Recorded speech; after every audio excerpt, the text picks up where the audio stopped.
huyo. Alafu anasema nimegusa mpira ule. Kwangu mimi ilikuwa kadi nyekundu halali. Hakuna kadi nyekundu ambayo Simba wamepata haijawa halali mpaka hivi sasa. Na kwa mwalimu anapaswa kuzungumza tu na wachezaji wake kwa sababu kiwalisia wanamtibulia mipango. Naelewa kwenye timu mnaweza kufanya mazoezi mkiwa pungufu ili muwe mnazoea hiyo hali ikiwatokea. Lakini kwa hichi kinachotokea inamkosti na inambadilishia mpango wake wa mechi bila kupenda. Mwalimu inawezekana kuna baadhi ya mabadiliko kwenye mechi anaacha kuyafanya kwa sababu tu kapata kadi nyekundu. Maybe alitaka kumuingiza mchezaji fulani lakini na kadi nyekundu bora niingize watu wa kulinda kuliko kuongeza goli. Kwa sababu ukiangalia dakika ambazo Simba mpata kadi nyekundu, mechi ya Duchu kipindi cha pili dakika za mwanzoni. Mechi ya Pamba ya Jabari ile imetokea kipindi cha kwanza mwishoni. Hii ya Mligo imetokea kipindi cha pili katikati huko inaenda mwisho. Lakini hizo dakika ukiangalia bado Simba imecheza dakika nyingi bila kuwa na wachezaji 11. Kwa hiyo inawezekana mwalimu kwa hizo dakika ukiangalia na aina ya ushindi wanaoupata dhidi ya Kagera 2-0, dhidi ya Pamba 2-1, dhidi ya Singida 2-1. Mwalimu inawezekana kuna mazingira mengi alikuwa anafikiria ya kufanya mabadiliko kutokea benchi, afanye sabu zitakazoenda kuua mechi. Sasa anajikuta analazimika kuingiza wachezaji wa kwenda kulinda ushindi alioupata ili apate matokeo ya alama 3. Kwa hivyo kwangu mimi wachezaji kupata kadi nyekundu za staili ile huwa wanamtibulia mwalimu mpango wa mechi. Na ni sasa hivi hapa tunaongea ni kwa sababu kuna amani Simba hizo mechi zote kashinda. Lakini what if ingewakoste wakapoteza au wakatoa sare kwa sababu mechi ya ligi ya Tanzania tunaijua. Ukitoa sare tu kwa hizi timu kama Simba na Yanga ubingwa unaweza ukapoteza mapema. Kwa hiyo kiuhalisia amani ipo kwa sababu Simba hizo mechi kashinda. Ila mwalimu anapaswa kuongea na wachezaji wake kwa sababu si Mligo, Jabaru wala Duchu waliopata kadi kwa ajili ya timu. Hakuna hata mmoja aliyopata kadi kwa ajili ya timu. Kuna kadi kwa mfano amepata ilikuwa Alhamis alipata Ishmanula. It was for the team. Alipigwa chenga kama asingecheza rafu Ishmanula pale. Kwanza wanaruhusu goli, mechi ilikuwa inaisha sare ile. Goli 2-2 lakini aishi rafu aliyocheza kwa mchezaji wa TRA it was for the team. Hata Ibenge baada ya mechi alipohojiwa akasema ile kadi siwezi kumlaumu, ilikuwa kwa ajili ya timu. Yani pale ilikuwa ndo tunafungwa yani. Kwa hivyo ukija kwenye kadi za Simba nobody took the card for the team. Wote wamepata kadi kwa sababu mmoja Mligo kafanya uzembe kwenye tackling yake, Duchu kafanya uzembe kwenye kuruka mateke, yule Jabari kafanya uhuni kwenye kupiga mtu kipepsi. Kwa hiyo hawa wachezaji wa Simba wamemtibulia sana Steve Barker mipango yake kwenye hizo mechi. Hakuna kocha ambaye anaingia basi tuseme okay inaweza katokea mara moja bahati mbaya kwamba unajiandaa inaweza katoka kadi nyekundu. Lakini mara 3 mfululizo sidhani kama mwalimu aliwahi kufikiria hicho kinaweza kutokea. Na sio mwalimu, mtu yote sidhani kama aliwahi kufikiria. Mpaka nikawasikia wakamalia wanasema watu okay na hiyo odds imecheza Simba kadi nyekundu. Na ukija kwenye reference kubwa ni mechi 4 sasa kwa sababu hata ile mechi ya kirafiki dhidi ya Elmerek ambayo ilikuwa ni mechi ya mwisho ya kirafiki walionyeshwa kadi nyekundu kupitia kwa Nixon Kibabage. Ulikuwa walao Chisano na Mshield ama na mwekea ngao yule beka aliyopata kadi nyekundu juzi. Mligo. Yes. Kwenye sanaa ya tackling yoyote. Ukiona ili ufanye tackling lazima uruke. Yaani lazima kwamba ule mguu nikiutupa tu kawaida sitamfikia kwa hiyo lazima niruke. Absolutely hiyo umeshachelewa. Sijui aliwaza nini na sijui alionaje kwa sababu mbele yake kulikuwa na walinzi wawili zaidi ambao kwa mwelekeo wa yule Yusuf Khamis alikuwa anaenda kupoteza ule mpira. No way ambapo ungeweza kugaranti kwa speed aliyotoka nayo kule, kwa muda aliokimbia, kwa eneo alilokuwa na uweka mpira. No way ambapo yeye alikuwa anaenda kusababisha hatari. Sijui ilikuwaje Mligo akaamini kwamba lazima afanye risk taking, aruke ili aukute mpira na mtu. Very unfortunately hata alipofanya hivyo bado akawa nakataa. Nikawa najiuliza tu ni kweli hajui. Alafu it's better labda ingekuwa ni mguu wake strong kwa maana wa kushoto kwamba yule mtu alikuwa anakimbia labda kuelekea kushoto na kwamba akiutupa mguu unaenda zaidi kwa sababu ndio strong foot yake. Ule upande ni opposite na upande wake ni magolikipa tu ndo ambao huwa wana uwezo wa kuhama upande, kwamba mpira unaokuwa kushoto kwake anaweza akadive na akaucheza kwa mkono wa kulia na asilete shida. Lakini wewe mwenye mguu, yani mtu anakimbia upande wako wa kulia ambako wewe ndo weak foot yako, urushe mguu wa kushoto utegemea unaenda kufanya tackling. You'll never do that. You'll never. Usahau tunaomba kwenye story hapo tumjadili refa alichezesha ile mechi. Tutakuja kumjadili lakini nani yule jina lake nimemsahau. Nani? Yaani unapoa chabo, maswali ndo yale, mtihani ndo ule na bado unakosa. Tutakuja kujadili hayo. Saa 12:54 hivi sasa nenda kwenye menyu yako ya malipo kwa sababu fedha zipo hapa ndani kwenye bao la asubuhi. Nenda kwenye menyu yako ya malipo, kalipe bili, weka namba ya kampuni ambayo ni 321111. Kumbukumbu namba ni 333 ama neno bongo, kiasi ni shilingi 1000, namba yako ya siri kuruhusu muamala kutoka. Weekend imedanganywa sana. Kuna watu wanapenda kutudanganya, tuambia laki itajenga nini? Kwa hiyo mtu anatumia pesa akiamini kwamba laki mwenyewe siamini. Na wewe unatudanganya. Hela kula unataka kujenge nini? Laki unajenga. Laki unajenga. Hao ndo wanakuponza wa. Chuma kimepata backup. Hiyo si sawa. Hakuna kiwanja kinauzwa $100,000. Kwa hiyo mnakula $100,000. Wala labda ukachukua viwanja vya mikoani ndani na mpaka unafika huko laki ishaisha. Hilo ni shamba kaka. Si bora usile useme utakula utajenga kwanza. Ila nini? Hilo ni shamba. Tena liko ndani huko. Yaani kwanza mpaka ulifikie. Tumia laki tayari. $100,000. Kwa mmegoma. Chuma kimepata backup. Hela kula usijengee. Mimi na tofauti na mazoezi unafanya ukiwa huna pesa. Kweli yanapanda mazoezi? Mwisho udondoke bure. Kuna tabia nilisema juzi, kuna tabia ziendane na baadhi ya vitu. Unaenda gym kwa miguu. Upete basi. Ukweli unajua mimi nikwambie kitu. Sasa si mazoezi. Yaani kuna homa labda kama iko nyuma ya nyumba. Alafu mbali kidogo hiyo homa vizuri. Alafu kuna vitu, yani automatic tu kuna vitu vilifanya unaonekana umechanganyikiwa. Yaani siku eti Nation hapa aje, sijui amevaa hereni, sijui ametoboa masikio afa anatembea kwa miguu. Amesuga rasta. Sasa unafanyaje? Bwana. Hiyo hela sio ndio sawa sawa na ununue wanaita nini? Gari hizi za chini. Alafu unaweka tinted. Unaficha nini? Hiyo hela ya tinted sio ungeongezea tu ndio gari kubwa. Na hata ukimkuta kuna baadhi ya viatu. Kama huna gari usivae. Wewe. Trust me. Hivi hatu unavificha kwenye kapoti utavalia mbele. I have it mimi kwenye kichwa changu. Kuna viatu uvai kama una gari usivae. Kweli? Kwa nini uvae? Unaviona mtandaoni vizuri lakini kwa sababu una gari usivae. Unavaa ili weje? Mimi formula ya maisha ngumu sana. Au tia nani suti hapa na nani tia suti kali alafu kama yeye alivyovaa hivyo tembea kwa mguu. Au tia suti kupunguza kilo. Au tia suti kali alafu nani wania daladala. Nimeambiwa kila siku kilomita 6,000. Nitasingizia hivyo. Kilomita 6,000? Unaenda sasa hiyo manako naenda nani hata Misri kilomita 5,000. Bwana ni saa 10:56 kwenye bao la asubuhi hivi sasa. Nataka kwenda Kanani. Kwenye bao la asubuhi hivi sasa na shiriki mara nyingi uwezavyo kwa sababu maneno haya ambayo unapata hapa bwana yanaumiza ukiwa huna pesa. Kabisa. Umaskini haumpendezi mtu na umaskini haumfai mtu. Moja kati ya minyororo migumu duniani kuivunja ni mnyororo wa umaskini, lakini unayo nafasi ya kuendelea kwa attempt ama kujaribu. Nyekundu ambayo haitakuwa yenye msaada kwenye timu lazima akatwe.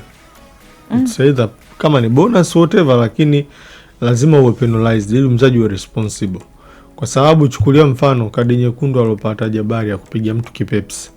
Ile huwezi kujustify kwamba so uhuni. Alafu mchezaji, mimi kwangu kuna kitu sikipendi kwenye utamaduni wa mpira wa Tanzania.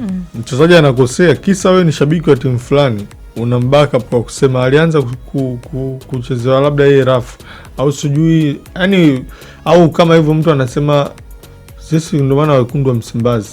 No, kwa sababu mimi kwangu nafikiri mchezaji anapaswa kujua yuko pale kwa ajili ya klabu na anaiwakilisha klabu. Kwa hiyo chochote anachofanya ni kwa ajili ya klabu. What if hii watu wakaja na maneno wakasema Simba ni timu iliyokosa nidhamu au wana mipango ndio maana wanacheza hivyo. Kwangu mimi Sitaki kuamini hayo, nataka kuamini wachezaji wanakosea wao wenyewe, sio msimamo wa klabu ule. Kwa hiyo klabu ilipaswa kuestablish ama kuintroduce vitu ambavyo vitawafanya wachezaji wawe responsible na waepuke uzembe uwanjani. Chukulia mfano. Leo hii unaona hapa imetoka mechi ya Kagera ikafata Pamba ikafata Singida. Sahihi. Chukulia mfano wa wachezaji lingekuta ile tukio wana mechi ya Yanga mbele. Zingeanza story kuna mchezaji kajivunja makusudi asicheze mechi ya Simba na Yanga. Sio, unanielewa? Hizi story huwa tunazisikia, au hizo story za betting. Au bwana kajivunja bwana kwa sababu hivi na hivi. Kwa hiyo kwangu mimi ndio maana nasema klabu ya Simba na klabu zote tu kwa ujumla watengeneze mifumo ambayo wachezaji wakifanya makosa ya uzembe uwanjani wao wanakuwa wa kwanza kuadhibu. Yaani mchezaji sijui amepiga kipepsi kafungiwa mechi 3. Nyinyi kama klabu msimfungie mechi. Kateni kwenye bonus. Mchezaji uko tayari asicheze ila asikose hela. Kwa hiyo it's better mtengeneze utaratibu ambao mchezaji atakuwa muda wote anajijua anawajibika kwa ajili ya timu. Asifanye vitendo vyake binafsi ambavyo vinaenda kuigharimu timu. Labda apate kadi nyekundu for the team, hapo mnamuelewa kwamba alikuwa kwenye majukumu ya kuipambania timu. Sawa, tutakuja kuyazungumza yote haya, lakini usisahau tukirudi hapa Chisano na Upete na juzi kuna matukio tata mengi sana. Tukianza na hayo matukio ya kadi, kuna ukweli kwamba marefa walikuwa mbali na tukio ama walishindwa kabisa kuyaona? Lamligo anaweza kukubali VS kutumika. Yeye anaweza kukubali kwa sababu the game was on the move, na unajua sisi picha za marejeo zinafanywa kwa slow motion, lakini mpira hauendi vile taratibu. Mpira uko kwenye kasi. Kadi nyekundu ya Mligo, mimi ile mwamuzi kutumia VS alikuwa sahihi. Ilikuwa ni ngumu kuiona direct. Lakini kadi nyekundu ya Duchu ilikuwa clear and obvious.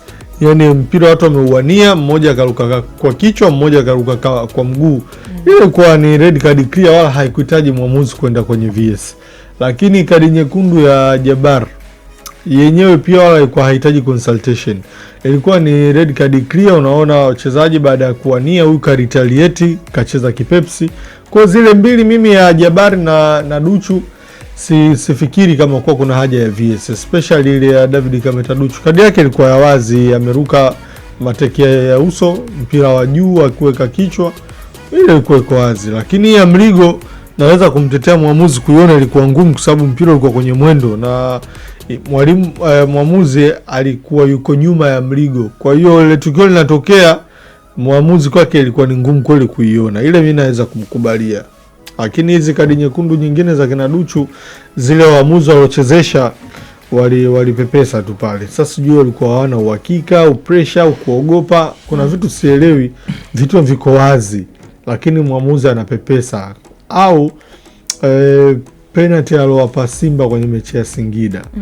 Ilikuwa mimi kwa maoni yangu nikitazama sijaona hiyo rafa aliochezwa Ismail Ture ya kumfanya anguke chini na mwamuzi akashawishika kuweka penalty.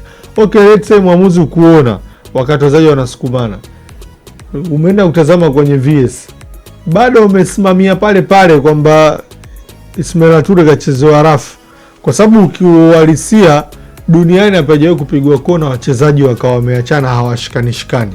Kwenye kona wachezaji huwa wanasukumana. Lakini tukio lilotokea kwa Ismail Ture, ule msukumo uliotokea baina yake na Pipino, hao unaweza ukasema ile inakuwa penalty. Yaani hakukuwa na uhatari wowote wa yule Ismail Ture kwamba ule mpira ameucheza au asingesukumana na Pipino ule mpira angeucheza. Hakukuwa na hicho kitu. Yaani nilishindwa kuelewa yule refa Nyupe alipata wapi hiyo confidence ya kuweka penalty. Yaani niliogopa. Najiuliza ingetokea kwa Singida, will he do the same? Angeweza kuwapa Singida penalty? Ingetokea ile tukio lilotokea kwa Ismail Ture kwa Singida, angewapa penalty? Kwangu mimi kuna maswali mengi waamuzi wanatufanya tunajiuliza. Nakubali kwamba duniani kote toka kwamba kwa inatumika VAR. Bado sometimes matukio yanakuwa debatable. Mwamuzi anakosea na VAR anayo. Mimi cha kuboresha kwenye ile VS, labda watengeneze mazingira kamera zake ziwe zinawapa engo nyingi waamuzi. Lakini kiuhalisia ukiangalia tukio lilotokea la penalty, mimi binafsi sidhani kama Singida walistahili kuadhibiwa kwa mkwaju ule wa penalty.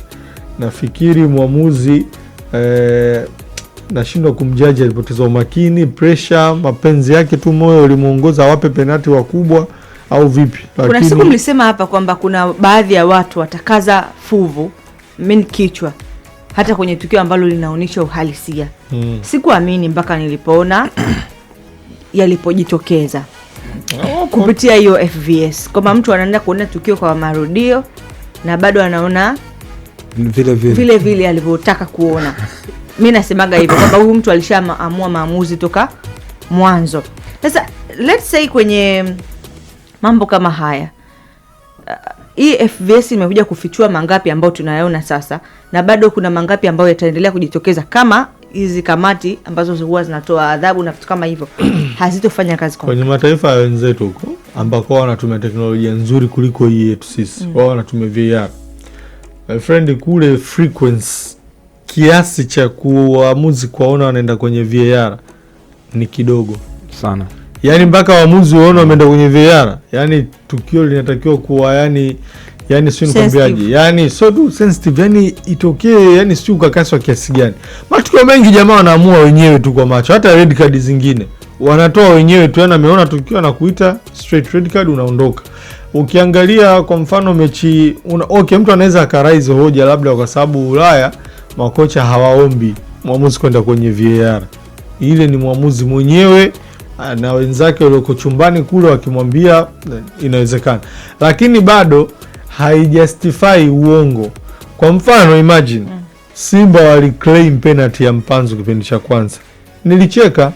Yani inakuwaje mnapoteza slot yenu pale kwamba eti ile ni penalty mnalalamikia? Au Yanga ile hata hii ya pili ilokuja ambayo mwamuzi alienda akaenda kuamua penalty, Singida ndo aliomba mwamuzi definitely ende kuangalia kwa sababu maamuzi hayakuwa on their side. Lakini mwamuzi sasa nashindwa kuelewa, aliona aibu kwa overturn maamuzi yake mabovu, akaamua kubaki nayo ili atuaminishe ilikuwa. Yani kuna vitu vinachosha kwenye ligi yetu. Kuna watu walikuwa wananibishana wananiambia labda FVS haina picha zenye, kumekuwa na hiyo hoja kwa mapicha zenye engo tofauti. Hiyo ni challenge. Inawezekana ni challenge, lakini kwa tukio la juzi inawezekana ni kweli kwamba ni challenge. Hapana, kwenye baadhi ya matukio labda nitakwambia kitu kimoja ambacho nime observe. Nikupe tu mfano wa mechi ambazo watu wote najua wameangalia. Mechi zote za Simba, matukio ambayo yaliamuliwa kwa FVS ama yaliamuliwa kwa mwamuzi kwenda kwenye monitor tayari yalishapita. Yani mwamuzi hakuweka. Ndio neno rahisi ambalo naweza kusema. Ukija eneo la pili ni eneo la mechi ya Yanga na Namungo. Ile goli la Shalulile mwamuzi pengine asingeweza kufanya reference ya tofauti kama isingekuwa na uhakika kwamba kuna FVS. Ukija mechi ya Yanga juzi, mwamuzi ameenda kujiridhisha kwenye baadhi ya matukio ambayo hata sometimes tu kwa akili ya kawaida huna sababu ya kwenda kule. Mfano lile tukio la kadi nyekundu ya yule mchezaji wa Coastal Geoffrey Manyasi was obvious kwamba ameenda akatua juu ya mguu wa mtu. Yani was obvious kwamba hii ni red card, wala hakuna hata sababu, kwa sababu mwamuzi huwezi kaniambia hukuona tukio la movement. Mimi mwamuzi anaweza kanipa excuse, labda kuna mchezaji alimpiga kiwiko mtu mpira ukiwa umesha hama, hiyo nitakubaliana na yeye, lakini movement inaendelea, mwamuzi upo kwenye ile eneo, macho yako yote yapo pale.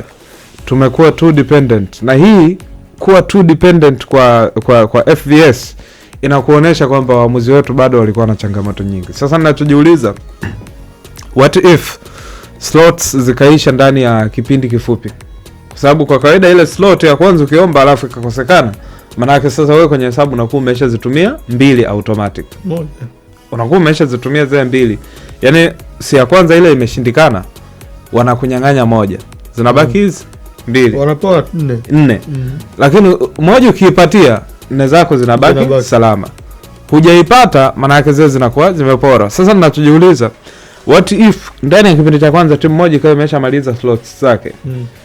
Kwa huu tegemezi ambao waamuzi wanauweka kwenye FVS, nini kitakachofuata kipindi cha pili? Si ndio bado tutajikuta tena tunamaliza ni kumaliza